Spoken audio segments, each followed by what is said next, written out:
इसके पहले एक मायावती ने नारा बनाया था, तिलक तराजू और तलवार जूता मारो चार चार। पंडितों ने ऐसा लेके उनको दुबेचे में ले जाके कोने में इंजेक्शन।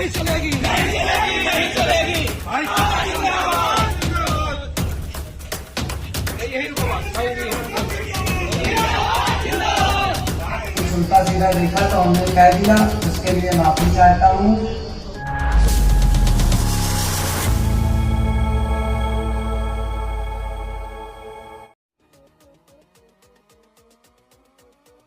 साथियों, एक मिश्रा जी हैं जो माचो की चड्डी पहनकर और माचो बनने की कोशिश कर रहे थे, लेकिन शायद वो ये भूल चुके थे कि माचो बनने के लिए सिर्फ कपड़ा पहनना ही नहीं बल्कि एक माचो जैसी एक अच्छी सोच भी होनी चाहिए। खुद को ब्रांड एम्बेसडर बताने वाले एक मिश्रा जी जो इस वक्त बहुत ही तेजी के साथ चर्चा का विषय बना हुआ है। मेरा नाम सुदामा मिश्रा है।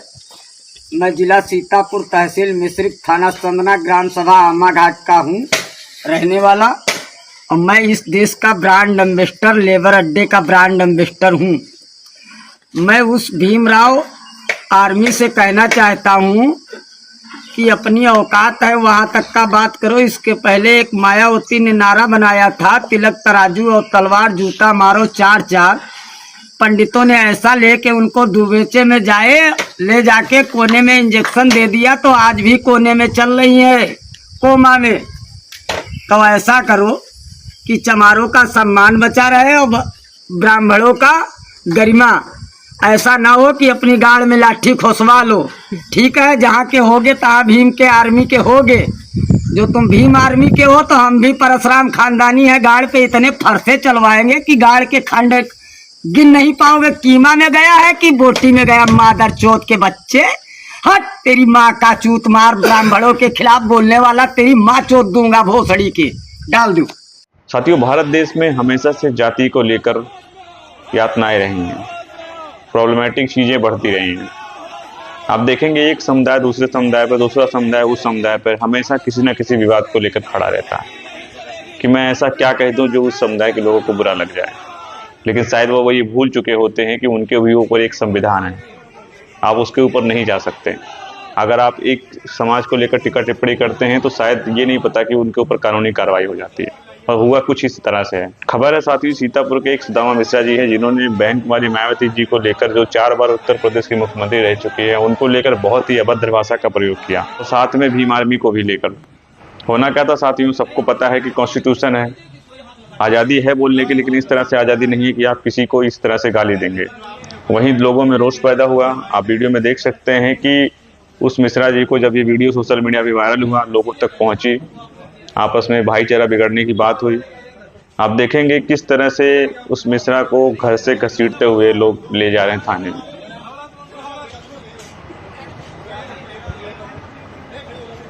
साथियों, खबर कहने जितना मात्र नहीं है, लेकिन ये एक बहुत बड़ी विडंबना है इस देश की कि हमेशा से लेकर इस तरह की जो घटनाएं वो सामने आती रहती हैं। एक समाज दूसरे समाज पे टिप्पणी करता रहता है, पता है जबकि वो जेल में जाएगा, 2 दिन बाद उसे खुद माफ़ी मांगनी पड़ेगी, लेकिन समाज के में इस तरह की जातिवाद की गंदगी भरी पड़ी है कि जो कहीं ना कहीं बाज नहीं आते हैं, क्योंकि जो अंदर दिमाग में होता है साथी वो बाहर जरूर निकल के आता है। मेरा नाम सुदामा मिश्रा है, मैं आमा घाट में रहता हूँ, और मैं फीवर हमारे तेज था, इसलिए मैंने दवा खाई थी। तो मैं फेसबुक देख रहा था, उसी में कुछ उल्टा सीधा देखा तो हमने कह दिया, उसके लिए माफी चाहता हूँ और ऐसा कभी नहीं करेंगे।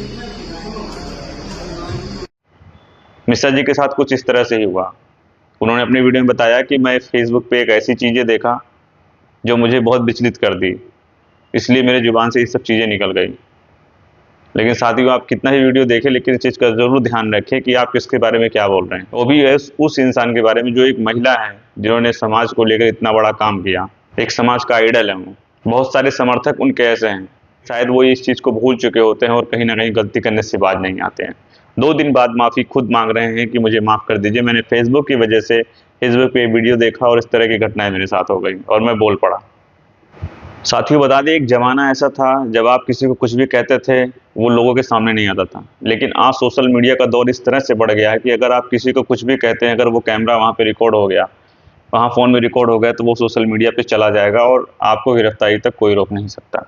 पहले के टाइम पे या अभी भी टाइम पे इतनी घटनाएं देहातों में तो इतनी भी ज़्यादा हैं कि जिसका आप अंदाज़ा नहीं लगा सकते। क्या था पहले के टाइम पे, क्योंकि संसाधन नहीं इतने, लोग किसी भी तरह से अत्याचार, लोग खाट पे नहीं बैठने देते थे, घर के सामने से गुजरने नहीं देते थे चप्पल पहन के, मजबूर होते थे एक बेकार की ज़िंदगी जीने पे, क्योंकि उस टाइम पे न संसाधन नहीं थे लोगों के पास, लोगों तक खबरें आ नहीं पाती थी। लेकिन आज कहीं भी कुछ भी इस देश में घटनाएं होती हैं तो वो लोगों तक बहुत ईजिली पहुंच जाती हैं। हुआ कुछ इस तरह से ही है। मिश्रा जी कुछ भी बोले हों, आप देखेंगे उनकी पूरी वीडियो 1 मिनट की है और वो कितने धड़ाके के साथ बोल रहे हैं। हालांकि वीडियो रुकी नहीं, सोशल मीडिया पे बड़ी वीडियो पोस्ट हो गई और पोस्ट होने के साथ साथ लोगों तक जब ये वायरल हुई, लोगों में रोष पैदा हुआ। अब देखेंगे किस तरह से घसीटते हुए उनको थाने तक ले जाया जा रहा है। 2 दिन बाद वो खुद माफ़ी मांग रहे हैं इस चीज़ पे कि मैंने गलत बोल दिया। साथियों, मेरा आज इस वीडियो को बनाने का पर्पस सिर्फ और सिर्फ इतना है कि एक लोगों तक मैसेज जाए कि जिन लोगों को भी लगता है कि बोलने की आज़ादी है, वो किसी समाज को भी लेकर कुछ भी बोल देंगे, तो शायद वो ये भूल चुके होते हैं कि उनके ऊपर एक संविधान है जो पूरी तरीके से लागू होता है और उनकी इस बोलने की सज़ा उनको खुद भुगतनी पड़ सकती है। साथियों, कईयों सारे समुदाय के लोगों को इस तरह की अभद्र भाषा का प्रयोग किया गया और अंततः उनको जेल जाना पड़ा। लास्ट में आकर उन्होंने खुद माफ़ी मांगी। कई सारे ऐसे समुदाय हैं एक दूसरे पे टिप्पणी करते रहते हैं, लेकिन ये बहुत बेसिक चीज़ है साथियों, इस चीज़ को दूर किया जाना चाहिए और वीडियोस है लोगों तक बहुत ज़रूरी है जानी चाहिए। साथियों, वीडियो इन्फॉर्मेटिव लगी हो तो दोस्तों के साथ शेयर कीजिए और खासकर उन लोगों के साथ शेयर कीजिए जो इस तरह की वारदात करने से कभी पीछे नहीं हटते हैं, ताकि उनको ये एहसास हो कि अगर मैं आज किसी भी समाज को लेकर कोई भी टिप्पणी करता हूँ तो मुझे कल के डेट में जेल जाना पड़ सकता है, क्योंकि देश संविधान से चलता है। आप किसी भी समाज से हो, कितने भी भरे पैसे वाले हों, लेकिन संविधान के नीचे सारे लोग काम करते हैं और वो चीज़ ये भूल जाते हैं कि हम अगर आज बोलेंगे कल को हमें उसका हर्जाना भुगतना पड़ेगा। तो साथियों, वीडियो बनाने का मेरा सिर्फ आज का यही मकसद है कि इस वीडियो को लोगों तक पहुंचाइए और जिनके अंदर भी इस तरह की कभी दिमाग में ये गंदगी सोच आती है तो वो सोच ना आए, क्योंकि उसको पता है कि 2 दिन बाद उसका परिवार किस हाल में होगा। साथियों, वीडियो अच्छी लगी हो तो लोगों के साथ शेयर कीजिए। आपका कोई सुझाव है तो हमें कमेंट सेक्शन में ज़रूर बताएं। अगर आपको लगता है कि कोई नई वीडियो किसी और टॉपिक पे आनी चाहिए तो हमें कमेंट बॉक्स में बताएं और हम कोशिश करेंगे उसको मीट करने की। बने रहे साथियों हमारे साथ और देखते रहे इंडियन विजय टीवी। मैं आपके साथ विनय। नमस्कार।